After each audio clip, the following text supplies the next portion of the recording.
चलिए हमारा next topic है past continuous tense.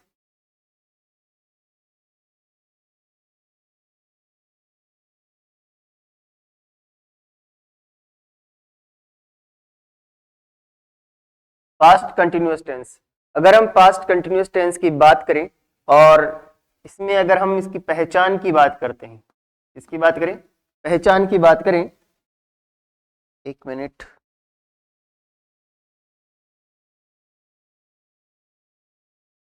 Past tense की पहचान वही हमने पहले भी देखा था कि हम पहचान दो तरीके से देखते हैं।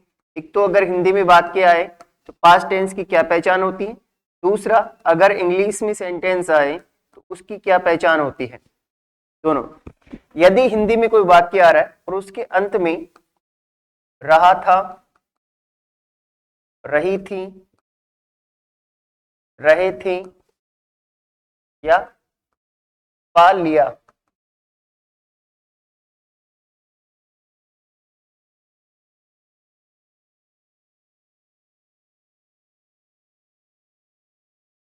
रहे थे, ठीक? अगर ये आते हैं तो हम मानेंगे कि वो सेंटेंस है, वो पास्ट कंटिन्यूअस का। और अंग्रेजी की हम बात करें तो अंग्रेजी के अंदर हमें वाजवर हेल्पिंग वर्ब देखने को मिलेगी और उसके साथ वर्ब की आईएनजी फॉर्म।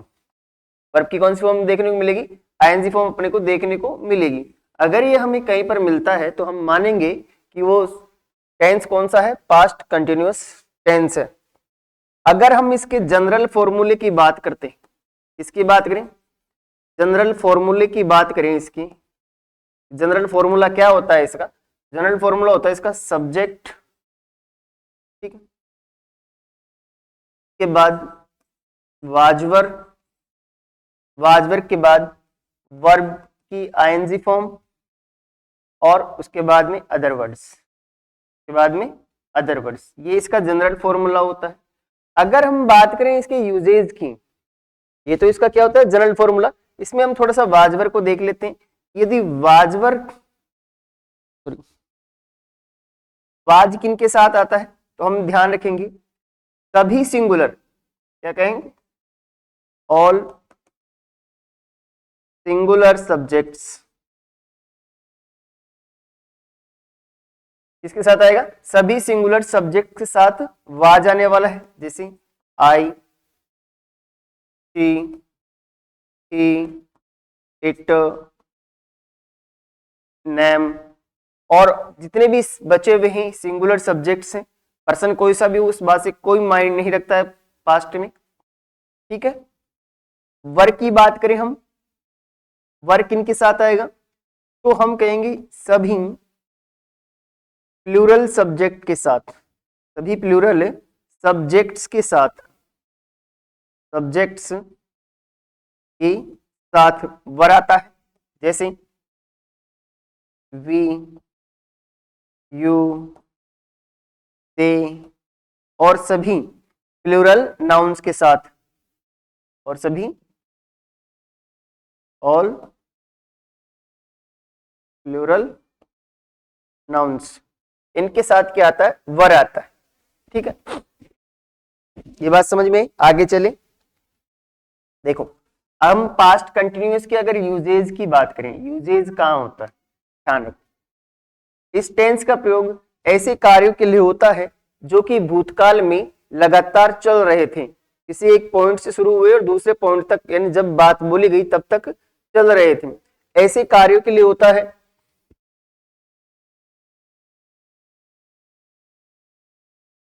भूतकाल में जारी एक्शंस के लिए, किसके लिए? एक्शंस के लिए, कार्यों के लिए, भूतकाल में जारी एक्शंस के लिए इसका प्रयोग होता है। इसके अलावा हम कहां पर इसका प्रयोग करते हैं तो ध्यान रखिएगा, अगर हमें क्या बताना हो, धीमी वृद्धि दिखानी हो, धीमी वृद्धि, धीमी वृद्धि को बताने के लिए, धीमी वृद्धि को बताने के लिए भी इसका यूज होता है। जैसे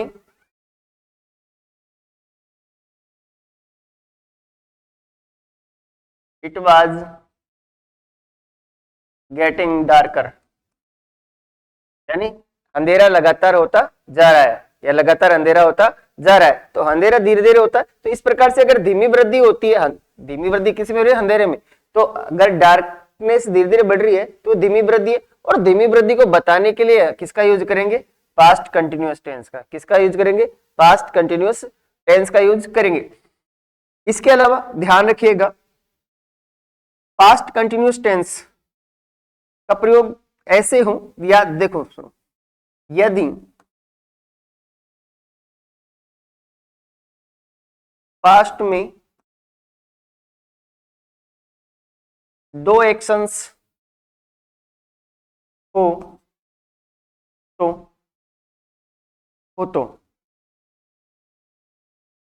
पॉइंट ऑफ टाइम, ध्यान रखो, पॉइंट ऑफ टाइम वाले एक्शन को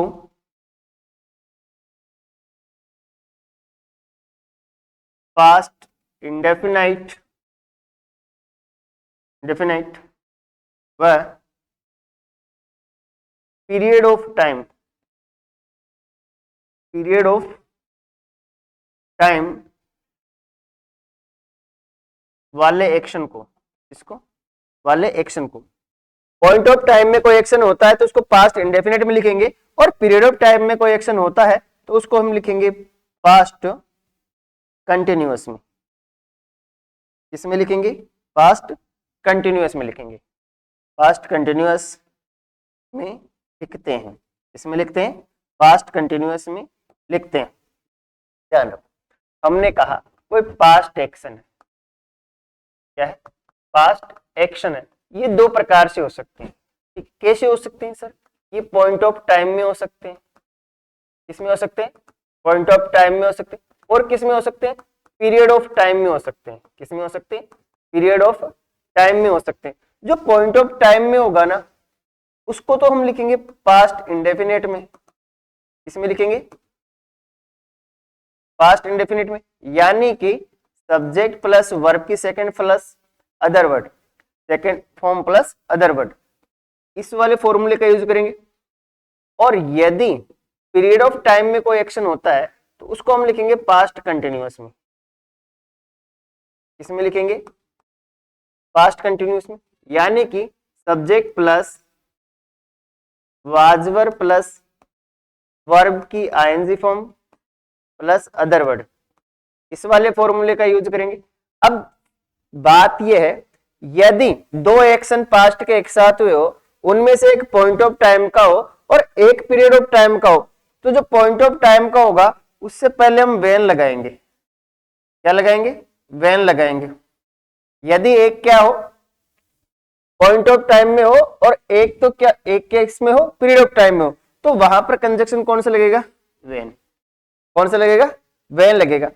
लेकिन मान लो यदि दोनों एक्शन, कौन से एक्शन, दोनों एक्शन, यदि दोनों एक्शन है, यदि दोनों एक्शन किसमें हो सर, पीरियड ऑफ टाइम में हो, पीरियड ऑफ टाइम में हो, किसमें हो, पीरियड ऑफ टाइम में हो। यदि दोनों किसमें हो, एक्शन पीरियड ऑफ टाइम में हो, तो दोनों वाक्यों में, दोनों वाक्यों में वाइल कंजक्शन का यूज होगा। वाइल कंजक्शन का यूज होता है। ठीक है, हमने कहा कि पास्ट के अंदर दो प्रकार से एक्शन हो सकते हैं, पॉइंट ऑफ टाइम में और पीरियड ऑफ टाइम में। अगर पॉइंट ऑफ टाइम में हो रहा है तो हम उसके लिए पास्ट इंडेफिनिट टेंस का यूज करेंगे, और यदि पीरियड ऑफ टाइम में हो रहा है तो उसके लिए पास्ट कंटिन्यूअस का यूज करेंगे। जब दो सेंटेंस ऐसे हो, यानी दो सेंटेंस हो और एक ही साथ हो, जब इसमें एक कार्य पॉइंट ऑफ टाइम में और दूसरा पीरियड ऑफ टाइम में हो, तो जो काम पॉइंट ऑफ टाइम में हुआ है उसे पास्ट इंडेफिनिट में लिखेंगे। लेकिन दोनों वाक्यों को जोड़ेंगे तब वेन का यूज करेंगे। किसका यूज करेंगे? वेन का। लेकिन यदि दोनों कार्य पीरियड ऑफ टाइम में हो रहे हो पास्ट के अंदर और दोनों को यदि जोड़ना हो तो हम वाइल का यूज करेंगे। किसका यूज करेंगे? वाइल का। देखें एग्जाम्पल देखें, जब मैं पढ़ता था, जब मैं पढ़ता था,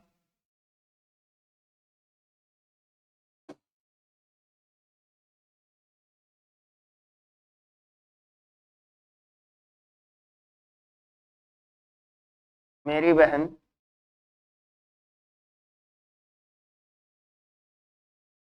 खाना बनाती थी।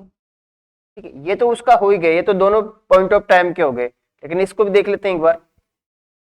तो जब के लिए वेन, वेन आई, ठीक है। पढ़ता था यानी पास्ट इंडेफिनिट का यूज करना है, सेकंड फॉर्म आएगी। पढ़ना क्या बोलते हैं? स्टडी, तो सेकंड फॉर्म जाएगी स्टडीड। ठीक है, कोमा आएगा यहाँ पर। मेरी बहन खाना बना रही थी, मेरी बहन खाना बनाती थी। तो माई सिस्टर कुक्ड फूड। ये तो दोनों एक्शन किसके हो गए? पॉइंट ऑफ टाइम के। किसके हो गए? पॉइंट ऑफ टाइम के। अब हमें देखना है कि एक एक्शन तो किसका होना चाहिए? पॉइंट ऑफ टाइम का, और एक होना चाहिए किसका? पीरियड ऑफ टाइम का। किसका होना चाहिए? पीरियड ऑफ टाइम का होना चाहिए। ठीक है, देखो जब हम आए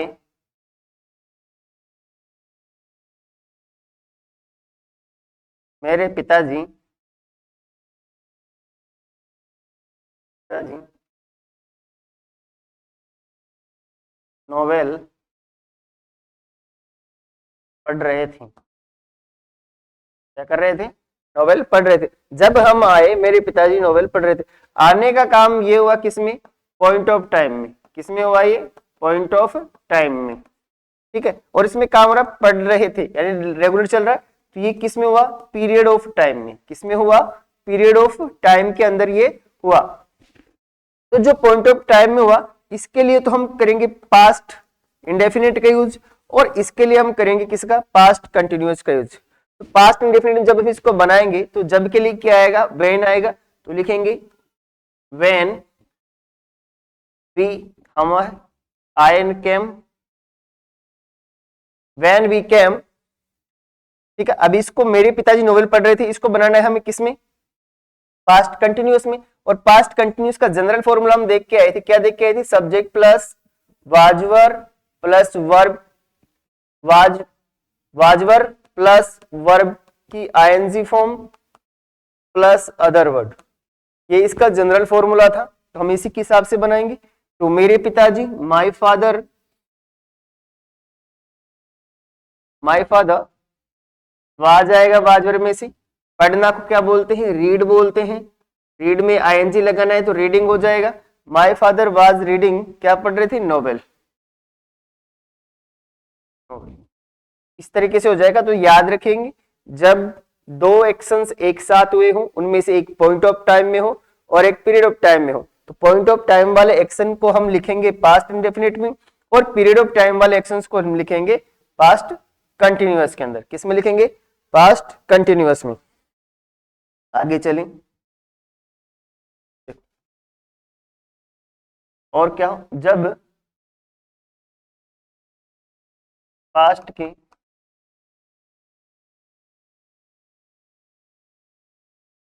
दोनों एक्शन,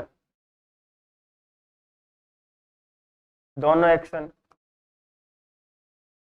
पीरियड ऑफ टाइम में हो, पीरियड ऑफ टाइम में हो, में हो, पीरियड ऑफ टाइम में हो।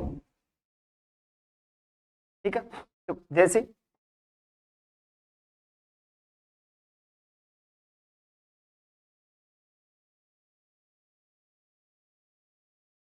मेरी बहन पढ़ाई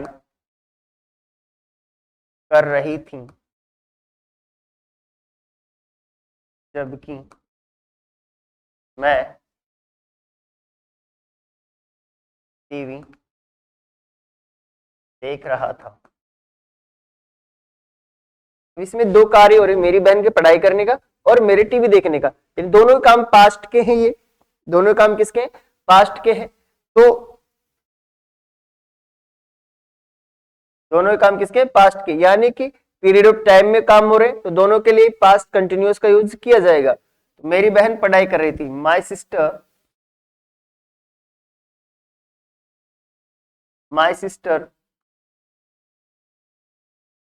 वाज, पढ़ाई करना को बोलते हैं स्टडी, में लगाना है क्या? आईएनजी।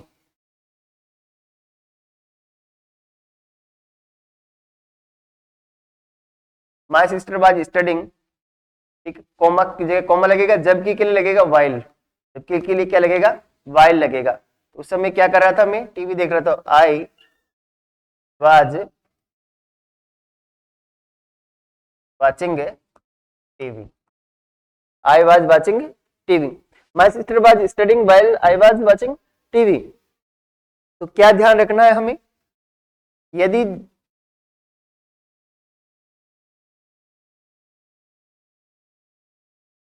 यदि क्या हो? टू एक्शन हो, क्या हो? टू एक्शन हो, और किसमें हो? ये पीरियड ऑफ टाइम में, किसमें हो? पीरियड ऑफ टाइम में हो, किसमें होंगे? पीरियड ऑफ टाइम में।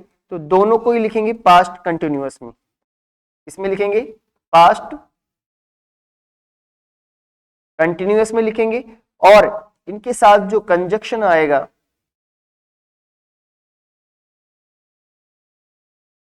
कंजक्शन, वो आने वाला है कौन सा? वाइल। कौन सा आएगा? वाइल आएगा। कौन सा आने वाला है? वाइल आएगा। तो ये चीजें ध्यान रखेंगे, ठीक है। आगे चलिए।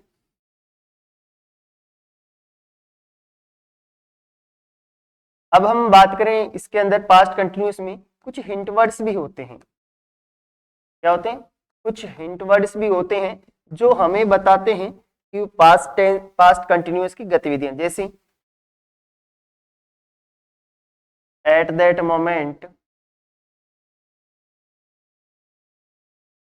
एट दैट मोमेंट,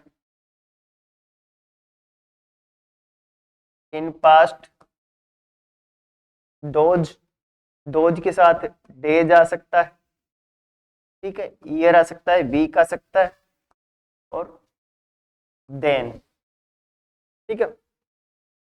ये चीजें आ सकती, हिंट वर्ड्स है। ये भी अगर किसी सेंटेंस में आते हैं तो हम मानेंगे कि वो सेंटेंस किसका है? पास्ट कंटिन्यूअस का। किसका है? पास्ट कंटिन्यूअस का है। आगे देखिए। अब इसके जनरल और जैसे सेंटेंस के सब फॉर्मूले हम देख लेते हैं। जैसे एक फॉर्मूला इस जैसे सेंटेंस, जैसे अफर्मेटिव सेंटेंस है,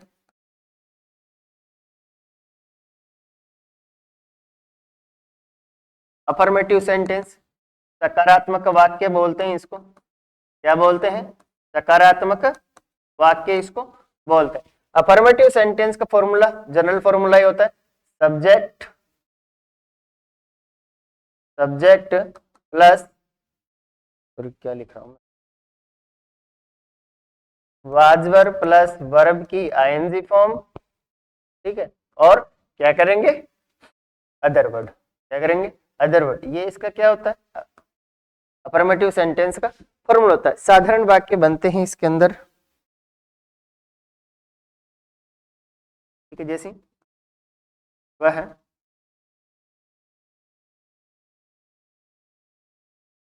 मंदिर जा रहा था, ऐसे बना सकते हैं, बड़े सिंपल है सेंटेंस, लेकिन जो हमारे काम के थे वही वाले है ना। तो बनाएंगे, वह मंदिर जा रहा था, तो सबसे पहले सब्जेक्ट, सब्जेक्ट कौन है? वह के लिए क्या लिखेंगे? ही लिखेंगे। बाद में बाज वर्ब, वह के साथ क्या आएगा? वाज आएगा। फिर वर्ब की आईएनजी फॉर्म, काम किसका हो रहा है? जाने का, जाने को बोलते हैं गो, लगाना है इसमें आईएनजी, तो हो जाएगा ही वाज गोइंग। कहाँ जा रहा था? To temple. कहाँ जा रहा था? To temple, he was going to temple. वैसे नेगेटिव सेंटेंस बनेंगे इसके।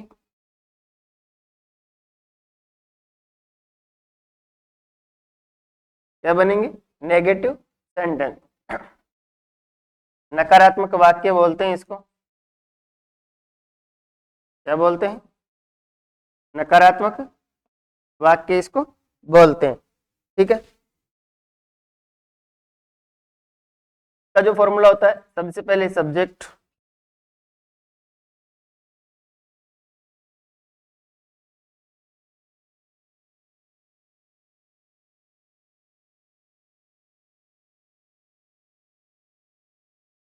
सबसे पहले सब्जेक्ट, सब्जेक्ट के बाद में वही वाजवर, वाजवर के बाद में नोट, नोट के बाद में वर्ब की आईएनजी फॉर्म। ठीक है, फिर वही अदर वर्ड, ये का नेगेटिव सेंटेंस का फॉर्मूला होता है। जैसे एग्जाम्पल की बात करें तो हम खेलने नहीं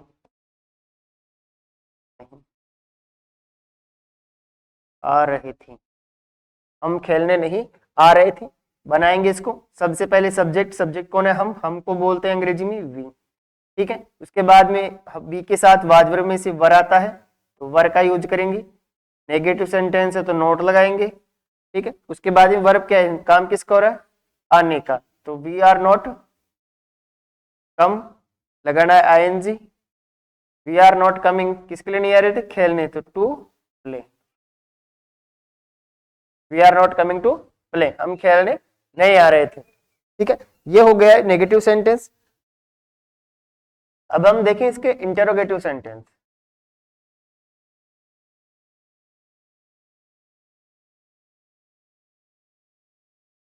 इंटेरोगेटिव सेंटेंस, इंटेरोगेटिव सेंटेंस दो प्रकार के होते हैं। कितने प्रकार के होते हैं? टू टाइप होते हैं इसके, टू टाइप। हम टू टाइप पढ़ेंगे, टाइप तो और भी हम बना सकते हैं, टू टाइप पढ़ेंगे हम इसके ना। कैसे? Starting with helping verb, starting with helping verb, और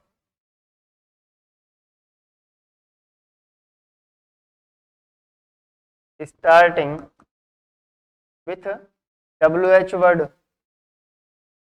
WH वर्ड। ठीक है, और हु होने में तो हु भी क्या है? WH वर्ड है, लेकिन हु का एक अलग प्रकार से भी सेंटेंस बनता है। तो हमने दोनों चीजें लिखी। ऐसे सेंटेंस जो किससे शुरू हो? हेल्पिंग वर्ब से। और कुछ सेंटेंसेस होते हैं जो WH वर्ड से शुरू होते हैं, और कुछ कैसे होते हैं? हु से शुरू होते हैं। किससे होते हैं? हु से। तो हम पहले लेते हैं starting with helping verb, starting with helping verb. ठीक है, इसका जो फॉर्मूला होता है उसमें सबसे पहले हम क्या लिखेंगे? Helping verb. हेल्पिंग वर्ब हम कौन सी पढ़ते आए हैं? वाजवर। कौन सी पढ़ते आए हैं? वाजवर। ठीक है, तो हेल्पिंग वर्ब इसमें वाजवर लगती है। वाजवर के बाद में इसमें आएगा सब्जेक्ट, सब्जेक्ट के बाद में वर्ब की आईएनजी फॉर्म, और उसके बाद में other word, then question mark. ये इसका क्या होता है? फॉर्मूला। इसका क्या होता है? फॉर्मूला। अगर हम स्टार्टिंग विथ WH वर्ड की बात करें, ठीक है, इसका जो फॉर्मूला होता है उसमें सबसे पहले आना तो WH वर्ड ही है। क्या आना है? WH वर्ड आना है। उसके बाद में अपनी हेल्पिंग वर्ब वाजवर आना है। क्या आना है? वाजवर। वाजवर के बाद में सब्जेक्ट का यूज होगा, सब्जेक्ट के बाद में वर्ब की आईएनजी फॉर्म आएगी, देन उसके बाद में अदर वर्ड, और अदर वर्ड के बाद में क्वेश्चन मार्क। ये इसमें रहने वाला है। ठीक है, अब WH हु की हम बात करें तो हु के बाद में अगर हु से कोई सेंटेंस शुरू हो रहा है तो हु के बाद में क्या आएगा? वाजवर आएगा। क्या आएगा? वाजवर। और फिर डायरेक्ट क्या आएगी? वर्ब की आईएनजी फॉर्म। कौन सी फॉर्म आएगी? वर्ब की ING form, then complement. Then क्या आएगा? Complement, complement. देन क्या आएगा? कॉम्प्लीमेंट, और आखिर में क्वेश्चन मार्क। ये इसी प्रकार से सेंटेंस बन रहा है। तो ये हमारे पास फॉर्मूले होते हैं इंट्रोगेटिव सेंटेंस के। हम इसके सेंटेंस देख लेते हैं। जैसे सबसे पहले हम starting with helping verb, helping verb से शुरू होने वाले सेंटेंसेस के फॉर्मूले देख लेते हैं। फॉर्मूले क्या, सॉरी, एग्जांपल्स देख लेते हैं। जैसे क्या नंदन, क्या नंदन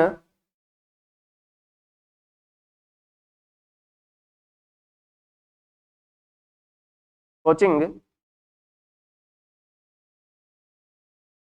जा रहा था, ये इसका होता है। तो सबसे पहले क्या, नंदन कोचिंग जा रहा था, तो वाज वर्ब का यूज करेंगे। तो नंदन सब्जेक्ट सिंगुलर है तो वाज आएगा इसके साथ, वाज के बाद में सब्जेक्ट, सब्जेक्ट कौन है, नंदन, नंदन। बाद में वर्ब की आईएनजी फॉर्म, काम किसका हो रहा है, जाने का, जाने को बोलते हैं गो, लगाना है इसमें आईएनजी। तो वाज नंदन गोइंग, कहाँ जा रहा था, कोचिंग, तो टू कोचिंग, ठीक है। और सॉरी, लास्ट में क्वेश्चन मार्क, लास्ट में क्या आएगा, क्वेश्चन मार्क आएगा, ठीक है। अब हम इसके देखते हैं, वो तो बड़े सिंपल थे तो हम उसमें ज्यादा नहीं जाएंगे। इसमें देखते हैं WH वर्ड वाला सेंट, है ना। तो जैसे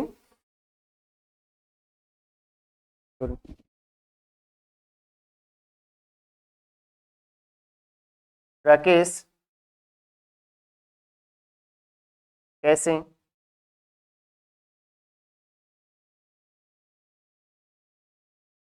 अमेरिका आ रहा था, ये सेंटेंस है, राकेश कैसे अमेरिका आ रहा था। तो ये WH वर्ड वाला सेंटेंस है। तो WH वर्ड कौन सा आएगा, जो इसमें प्रश्न सूचक शब्द आया है, जैसे कैसे आया, तो कैसे को क्या लिखते हैं हम, हाउ लिखते हैं। तो क्या लिखते हैं, हाउ लिखते हैं, तो हाउ, ठीक है। आगे क्या करना है, वाज वर्ब का यूज करना है। अब राकेश आया है इसमें, तो राकेश सिंगुलर है, सिंगुलर के साथ क्या आएगा, वाज आएगा। तो हाउ वाज, फिर सब्जेक्ट आएगा राकेश, हाउ वाज राकेश, फिर क्या है, वर्ब की आईएनजी फॉर्म। तो काम किसको हो रहा है, आने का, तो आना लिखूं, कम, इसमें क्या लगाना है, आईएनजी। तो हाउ वाज राकेश कमिंग, कहा, अमेरिका, तो टू अमेरिका। और आखिर में क्वेश्चन मार्क। तो एक सेंटेंस इस तरह से हो जाए, WH वर्ड वाले ऐसे हो जाएंगे। और जैसे, ठीक है, और मैं ले लेता हूँ जिसमें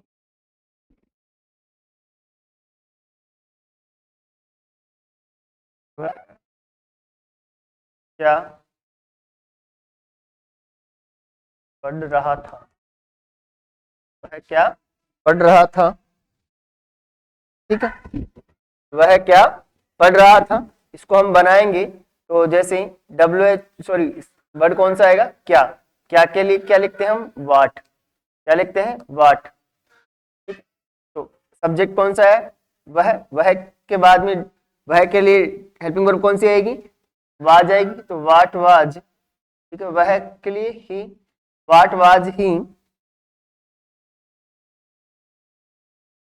वाट वाज ही, पढ़ना, पढ़ना क्या बोलते हैं, स्टडी, और रहा था तो आईएनजी, स्टडिंग। और लास्ट में question mark, what was he studying, ठीक। एक तो ये हो गया। अब जैसे वो हमने कहा था कि हु से अलग प्रकार से बनते हैं, तो हु का कैसे बनेगा, जैसे, हाँ मैं लिख देता हूं,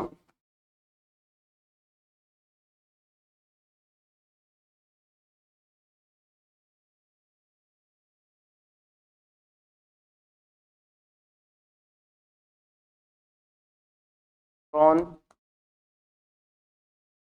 अंग्रेजी सिखा रहा था,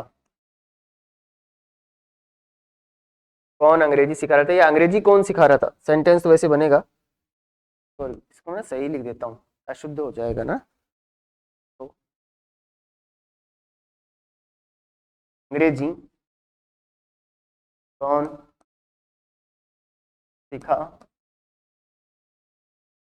रहा था, ठीक है। तो इसको लिखेंगे, कौन के लिए तो क्या आएगा, हु, ठीक है, हु आ जाएगा। कौन के लिए तो क्या आएगा, हु आ जाएगा। उसके बाद में वाजवर, तो कौन सिखा रहा था, तो एक था, तो हु वाज, ठीक है। अब इसमें क्या आ रहा है, हु वाज कौन सिखा रहा था, अंग्रेजी कौन सिखा रहा था।